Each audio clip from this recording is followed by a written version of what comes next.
그는 우리의 화평이신지라 둘로 하나를 만드사 원수된 것 곧 중간에 막힌 담을 자기 육체로 거시고 법조문으로 된 계명의 율법을 폐하셨으니 이는 이 둘로 자기 안에서 한 새 사람을 지어 화평하게 하시고 또 십자가로 이 둘을 한 몸으로 하나님과 화목하게 하려 하시니라. 원수된 것을 십자가로 소멸하시고 또 오셔서 먼데 있는 너희에게 평안을 전하시고 가까운 데 있는 자들에게 평안을 전하셨으니 이는 그로 말미암아 우리 둘이 한 성령 안에서 아버지께 나아감을 얻게 하려 하심이라. 아멘. 네, 저는 오늘 그리스도 우리의 평화라는 제목으로 함께 하나님의 말씀을 나누도록 하겠습니다. 에베소서 1장의 바울의 기도를 보면 바울은 에베소 성도들이 하나님의 능력의 지극히 크심을 알기를 원했다고 되어 있습니다. 하나님의 능력의 지극히 크심은 두 가지 부분에서 드러납니다. 그 두 가지 내용을 에베소서 2장에서 설명하고 있습니다. 에베소서 2장 1절부터 10절까지의 내용은 죄와 허물로 죽었던 우리를 구원하신 것에 대해서 이야기합니다. 하나님의 능력의 지극히 크심은 죄와 허물로 죽은 우리, 죄와 허물로 하나님과 원수되었던 우리가 하나님께로 돌아와 하나님의 자녀가 된 것, 예수 그리스도 안에서 함께 하늘에 앉게 된 것, 그것이 하나님의 능력의 지극히 크심입니다. 원수되었던 우리를 구원하셔서 하나님의 자녀 삼아주시고 예수 그리스도 안에서 하늘에 함께 앉혀주시니 이 일이 하나님께서 행하신 능력의 지극히 크심입니다. 두 번째 일이 있습니다. 두 번째 일이 2장 11절부터 20절까지인데요. 이것이 바로 성도들이 그리스도 안에서 전혀 다른 새로운 공동체를 만들어 이전에 원수되고 나뉘어졌던 전혀 하나 될 수 없던 사람들이 하나 되는 것입니다. 그러므로 사도 바울이 에베소서 1장에서 그토록 간절히 바랬던 것, 하나님의 능력의 지극히 크심을 알게 하기를 원한다라고 했을 때 이 아는 것은 반드시 두 가지로 연결되어야 합니다. 첫 번째, 우리의 구원을 향한 하나님의 능력의 지극히 크심. 두 번째는 교회를 하나 되게 하시는 하나님의 능력의 지극히 크심입니다. 우리는 많은 경우에 우리가 받은 구원에 관한 하나님의 능력을 찬양하고 하나님의 능력의 지극히 크심에 대해서는 많이 고백하는데 우리를 하나 되게 하시는 하나님의 능력에 대해서는 별로 주목하지 않을 때가 많습니다. 그것은 하나님의 능력 또는 하나님의 지극히 크신 능력이 아닌 것처럼 살 때가 많은 것입니다. 사랑하는 성도 여러분, 많은 사람들이 교회에 나옵니다. 교회에 와서 교회를 선택할 때 분위기를 보고 선택하는 경우도 있고 설교가 좋아서 선택하기도 합니다. 그런데 성경에서는 우리가 교회에 오게 된 것, 교회의 성도가 된 것은 단 하나의 이유가 있다고 이야기합니다. 그 전에 가까워질 수 없던 사람들, 원수되었고 막힌 담이 있었던 사람들이 예수 그리스도의 십자가의 피로 이 원수된 것이 허물어지고 막힌 담이 허물어져서 그리스도 안에서 하나가 되었기 때문에 이곳에 있다라고 이야기합니다. 그러므로 기억하십시오. 여기 이 자리에 있는 우리 모두는 그리스도 안에서 전혀 다른 새로운 피조물이 되었고 전혀 다른 새로운 공동체가 되었기 때문에 이곳에 있습니다. 14절은 그래서 우리에게 이렇게 얘기합니다. 그는 우리의 화평이신지라 둘로 하나를 만드사 원수된 것 곧 중간에 막힌 담을 자기 육체로 거시고, 우리 말에는 우리 성경에는 화평이라고 되어 있는데 평화라고 이해하면 됩니다. 화평은 좀 오래된 옛날 말이고요. 이렇게 얘기합니다. 예수 그리스도께서는 우리의 평화가 되신다고 이야기합니다. 여기서 중요한 부분이 있습니다. 예수께서는 우리의 평화가 되십니다. 그러니까 온 세상의 평화이시기도 하지만 제일 먼저 우리의 평화이십니다. 그리스도께서 우리의 평화가 되십니다. 그러므로 우리 안에서 이 공동체 안에 있는 사람들과 하나 되고 평화롭게 지내는 것이 중요합니다. 그것이 십자가의 중요한 목적입니다. 에베소서 서신을 바울이 적었을 때에는 이 의미에 대해서 더 잘 알 수 있었습니다. 왜 그럴까요? 그 당시에 유대인들은 이방인들을 적대시했습니다. 유대인과 이방인은 철저하게 구분되었습니다. 유대인은 하나님께서 택하신 민족이고 이방인은 하나님의 택함을 받지 못한 민족이었습니다. 그러므로 유대인과 이방인은 같을 수 없습니다. 하나님께서 특별히 택한 유대인이 있고 택함받지 않은 이방인들이 있습니다. 이 둘이 하나 된다는 것은 매우 어려운 일입니다. 얼마나 어렵냐면 예수 그리스도를 주로 믿어 교회 안에 들어와 있어도 하나 되는 것이 어려워서 성경 안에 사도 바울의 서신과 여러 사도들의 서신 가운데 그 갈등의 문제를 다루고 있을 정도입니다. 십자가는 우리 한 사람 한 사람이 죄를 용서받고 하나님의 자녀가 되는 것, 그 구원만 이야기하지 않습니다. 하나님의 능력의 지극히 크심은 나 한 사람을 구원받게 하는 것에서 끝나지 않습니다. 그것은 반쪽짜리 구원입니다. 성경이 말하는 구원은 거기서 절대로 멈추지 않습니다.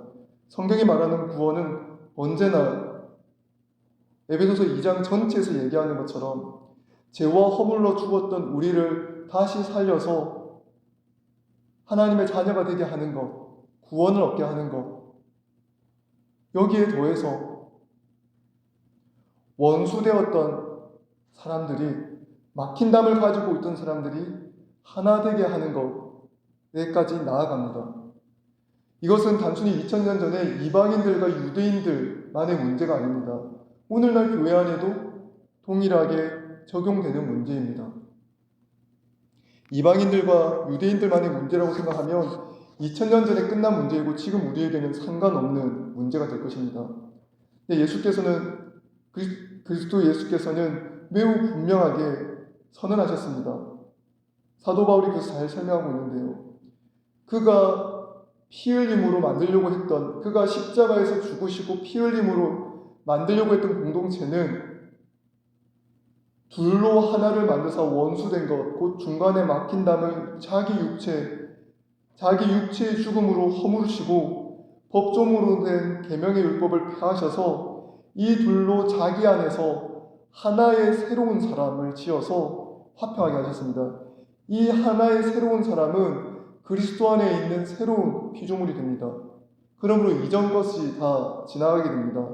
계급의 차이, 생각의 차이, 문화의 차이, 기질의 차이, 그 모든 것을 다 십자가에서 그리스도께서 육체로 허무신 그 원수된 것을 허무신 그 십자가의 보혈 안에서 그것이 다 허물어지고 하나 되고 화평하게 해야 합니다.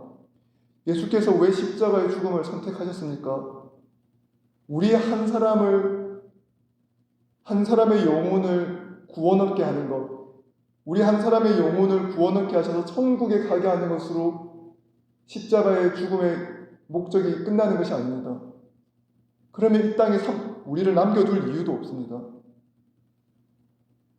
그리스도께서는 십자가의 죽음을 통하여 하나님의 새로운 공동체, 그 이전에 볼 수도 없었고 그 이전에 경험할 수 없었던 인류 안에 없었던 새로운 공동체를 만드셨습니다. 그것이 바로 교회입니다.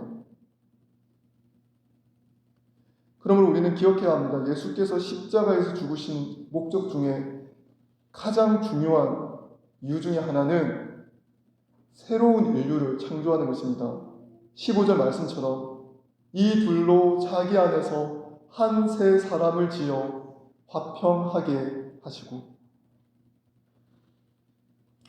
사랑하는 성도 여러분, 여러분에게 교회는 평화의 공간입니까?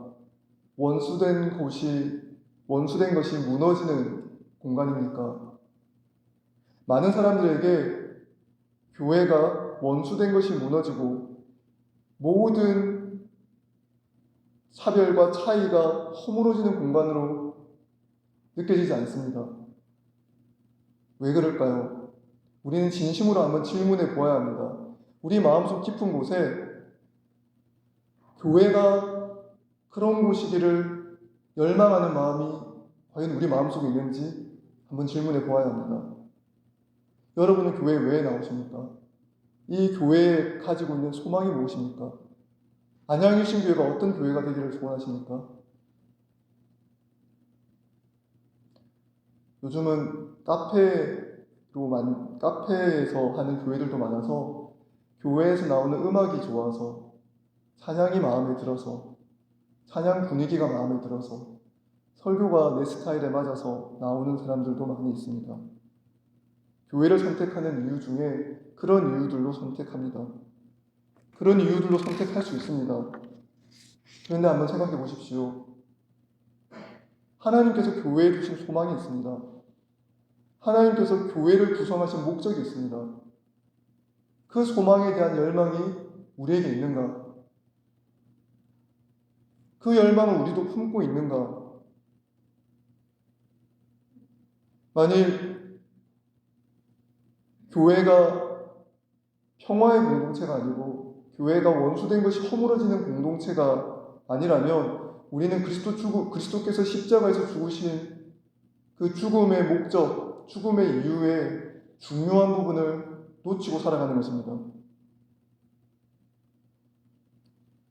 나는 교회에 와서 열심히 헌신하는 게 제 삶의 목적입니다. 나는 이곳에서 열심히 봉사하고 다른 사람들을 돕고 친교하는 게 목적입니다. 네, 그렇게 생각할 수 있습니다. 잘못되지 않았습니다. 그러나 그리스도께서 너무나 명백하게 십자가의 죽으심으로 만들려고 하셨던 교회에 대해서 품고 계셨던 비전, 그 비전을 놓친 채, 그 비전에 대해서는 전혀 생각하지 않은 채 신앙생활을 하는 것, 그것은 다시 한번 좀 생각해 볼 필요가 있습니다.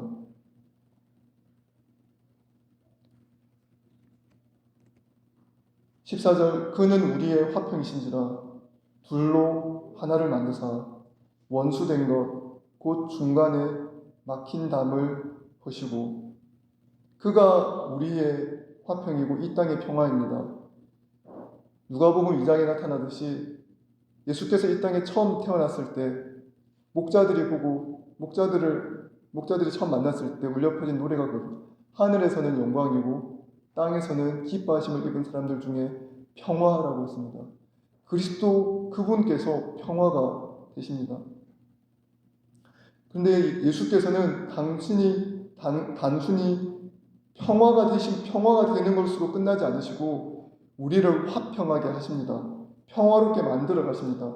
그는 자기 존재가 평화가 되시고 두 번째 우리 안에 평화를 만들어 가십니다. 그래서 15절에 보면 그는 실제적으로 평화되게 하는 방법을 우리에게 제시하는데 법조문으로 된 계명의 율법을 폐하시고 이 둘로 자기 안에서 한 세 사람을 지어 화평하게 만드셨다고 합니다. 또 십자가로 이 둘을 한 몸으로 하나님과 화목하게 하셨다고 이야기합니다. 그러므로 예수님께서는 두 가지를 행하십니다.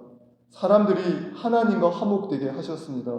십자가의 죽음을 통하여 우리의 죄에 대한 모든 형벌, 징계를 다 받으심으로 하나님과 예수 그리스도 안에 있는 모든 존재가 화목되게 하셨습니다.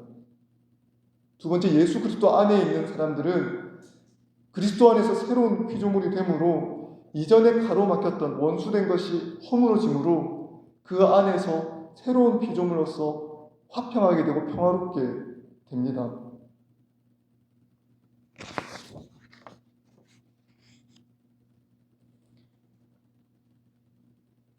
이것이 그리스도께서 우리에게 전하여 주신 일입니다. 로마서 7장에서 율법은 영적인 것이고 그리고 우리는 육적인 것에 속하지만 그러나 예수께서는 일관되게 우리가 영적인 것을 따라야 한다고 이야기합니다. 2000년 전 당시 초대교회로 돌아가 보면 유대인들에게 있어서 율법은 하나님의 말씀을 잘 지키고 이 율법의 말씀을 통하여 하나님께 영광을 돌리는 도구로 사용된 것이 아니라 다른 민족과 자기 자신을 구별짓는 도구로 사용됐습니다. 율법을 잘 지키는 이스라엘 민족은 선한 민족이고 거룩한 민족이고, 율법을 잘 지키는 바리새인은 훌륭한 사람들이고, 이 율법을 잘 지키는 것에서 그 지키는 기준에서 떨어지는 모든 사람들을 차별화하고 판단하는 도구로 율법을 사용했습니다. 그래서 15절에 나오는 것처럼 법조문으로 된 이 계명의 율법을 예수께서 폐하신 것입니다. 율법 그 자체가 악한 것이 아닙니다. 율법 자체는 하나님의 법대로, 하나님의 뜻한 대로 살 수 있도록 주신 선한 것입니다. 그럼 무엇이 잘못되었습니까? 사람의 본성 가운데 타인과 나를 구분하고 타인과 나 사이에 담을 쌓고 타인을 판단함으로 나와 내가 저 타인보다는 조금 더 나은 존재라는 생각으로 살아오고자 하는 악한 본성이 사람의 마음속에 있는 것입니다.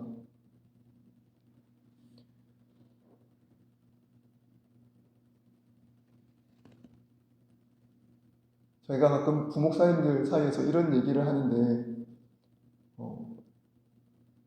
쟤보다는 내가 낫다라는 말 중에서 제가 쟤를 담당한다는 말을 합니다.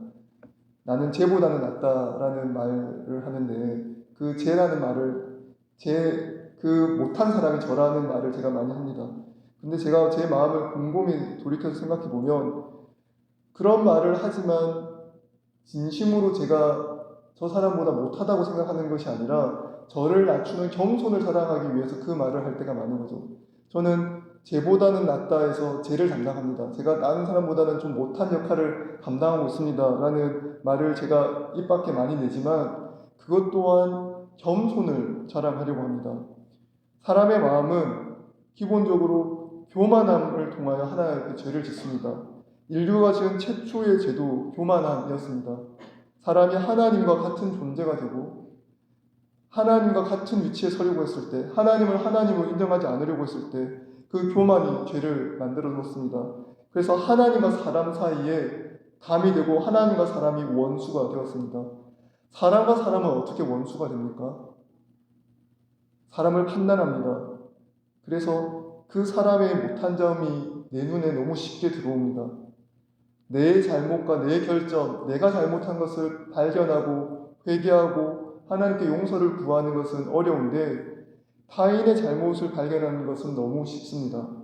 그래서 타인의 잘못을 신속하게 발견한 다음에 나의 판단의 제물로 올리고 그를 판단합니다. 그리고 나와 타인 사이에 담을 쌓아 올립니다. 이것이 죄가 만들어낸 원수의 관계입니다. 죄는 하나님과 사람 사이에도 원수로 만들고 사람과 사람 사이에도 원수를 만듭니다.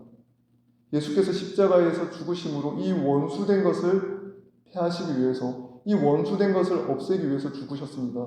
그래서 14절 말씀처럼 그가 우리의 평화가 되셔서 둘로 하나를 만드사 원수된 것, 곧 중간에 막힌 담을 자기 육체로 허무신 것입니다. 사람과 사람 사이에 막힌 담, 하나님과 사람 사이에 막힌 담을 허물어 주셨습니다.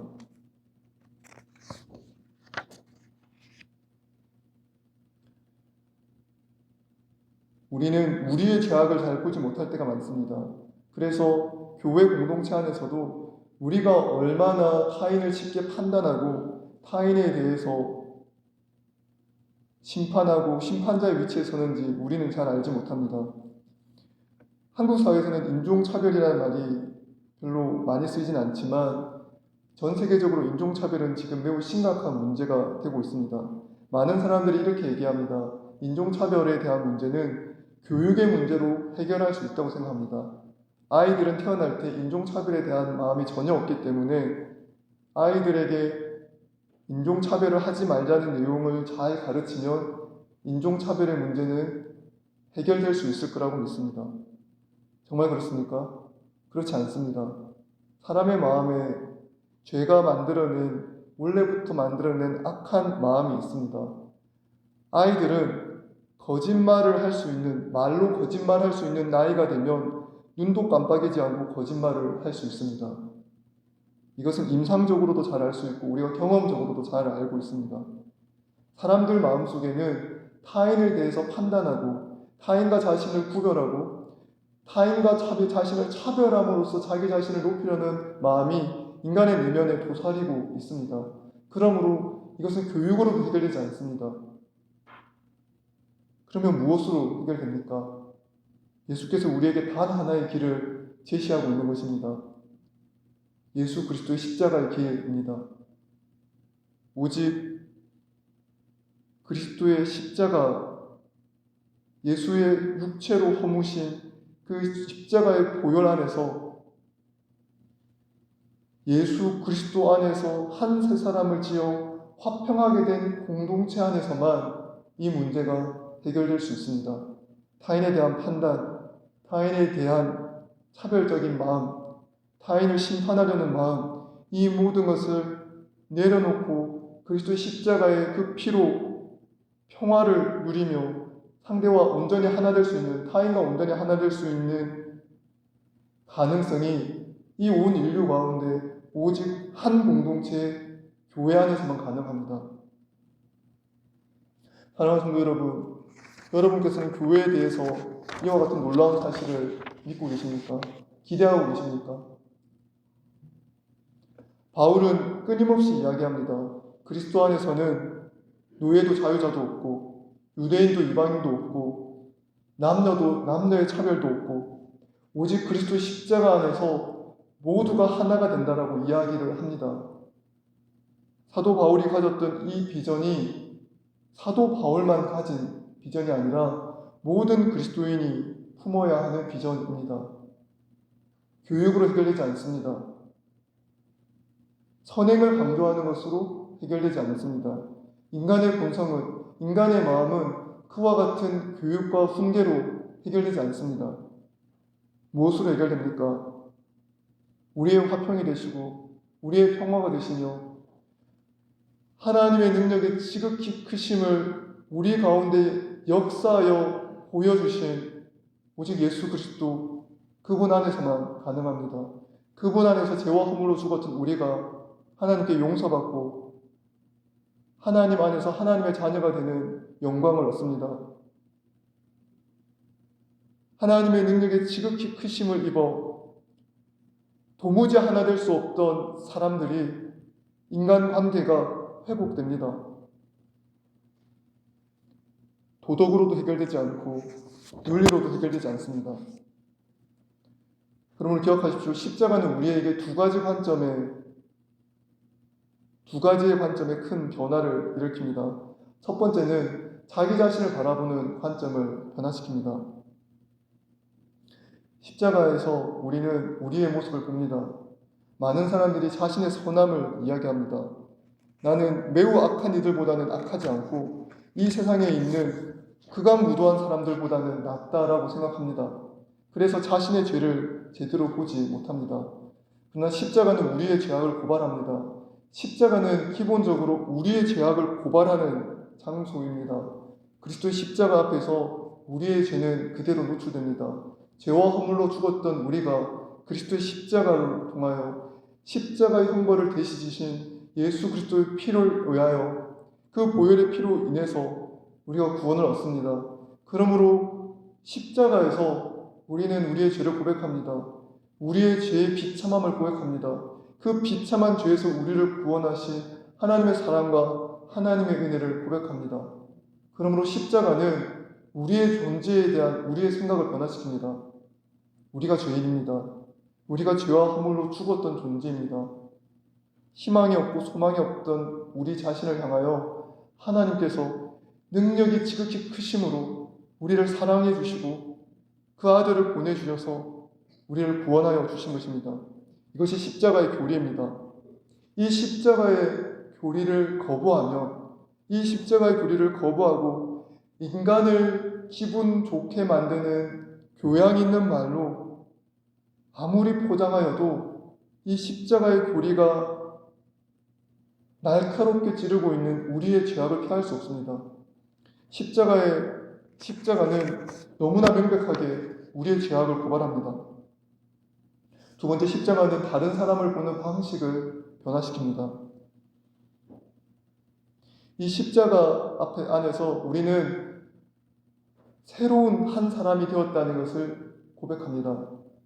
이제 우리는 그 이전에 나의 학력과 나의 출신과 나의 재산과 그 어떤 것도 그리스도인이라는 정체성보다 앞서는 것이 없다는 것을 발견해야 합니다. 그래서 바울은 고백합니다. 이제는 우리는 더 이상 누구도 육체를 따라 생각하지 않는다.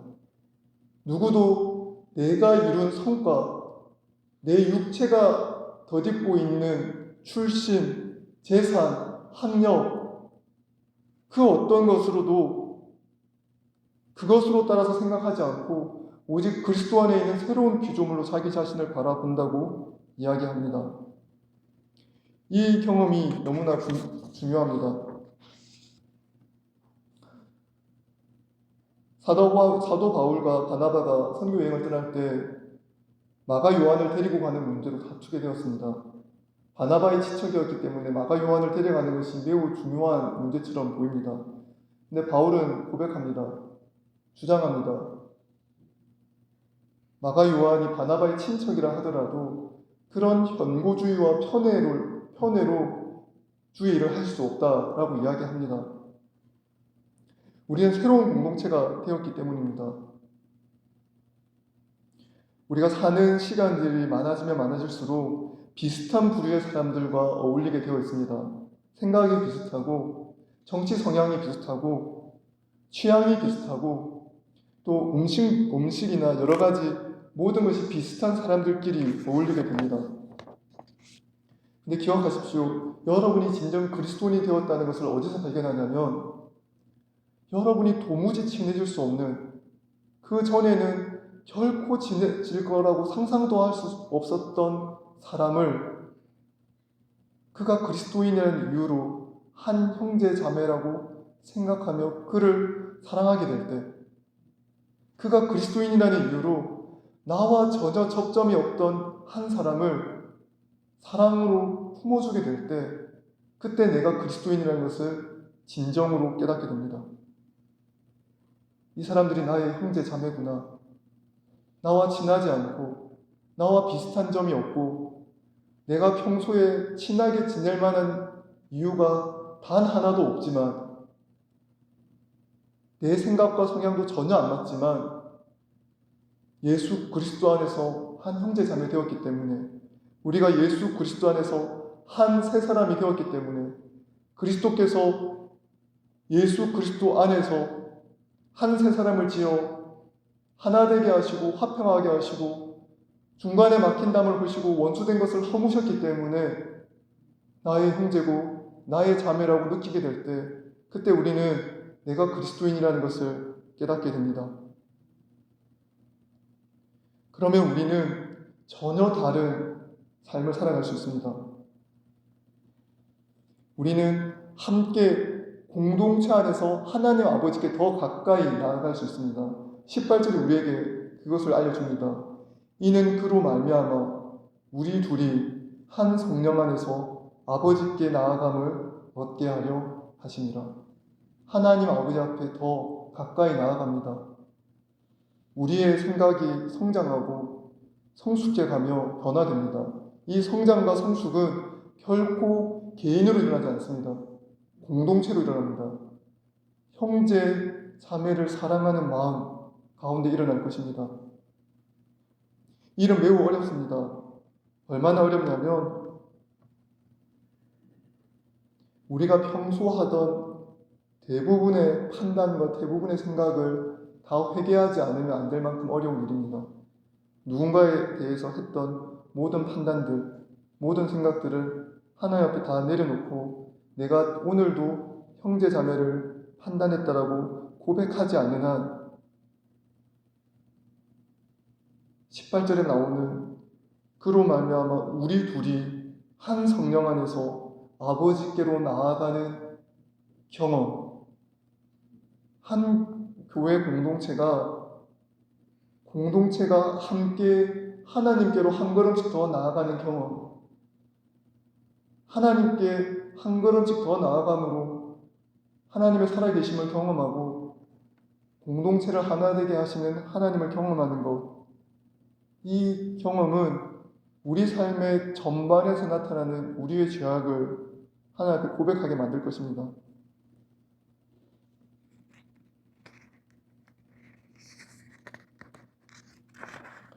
C.S. 루이스는 영광의 무게라는 책에서 이런 얘기를 합니다. 한편 십자가는 왕관 앞에 있고 내일은 월요일 아침입니다.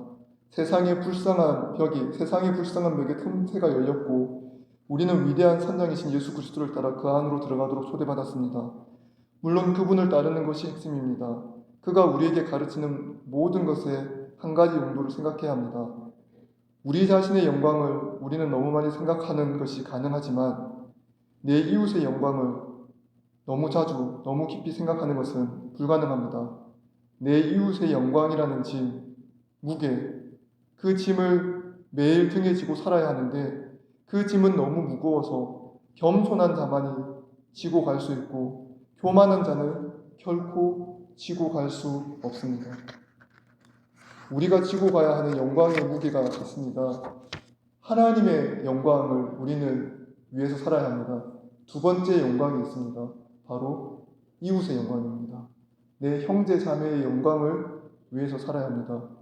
이것이 매우 어렵습니다. 왜 그렇습니까? 우리는 본성적으로 나의 영광을 위해서 살아갑니다.